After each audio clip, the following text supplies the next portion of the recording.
கிறிஸ்துவுக்குள் பிரியமானவர்களே, ஸ்தோத்திரம். மனுஷன் உங்களுக்கு எப்படி செய்ய வேண்டும் என்று விரும்புகிறீர்களோ அப்படியே நீங்களும் அவர்களுக்கு செய்யுங்கள். பிரியமானவர்களே, உங்களோடு இருக்கும் உறவுகளோ நண்பர்களோ இப்படியெல்லாம் எனக்கு செய்யணும் என்று நீங்கள் ஆசைப்படுவதுண்டா? அப்படின்னா நீங்க முதலில் அன்பை கொடுத்தால் திரும்ப அவர்களும் உங்களுக்கு அன்பை தருவார்கள்.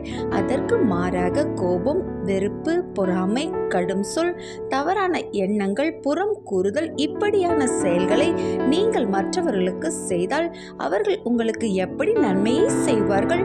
முதலாவது மாற வேண்டியது நாமே. ஒரு குழந்தை கோபம் கொண்டாலோ பிடிவாதம் கொண்டாலோ அதற்கு முதல் காரணம் நாம்.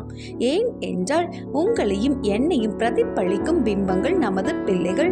நீங்கள் அவர்களிடம் கடும் சொல்லால் சொல்லாது பொறுமையோடு சமாதானமாய் செயல்பட்டால் அவர்களும் திரும்ப உங்களுக்கு நல்ல பலனான நல்ல குணநலன்களுடன் வளர்வார்கள்.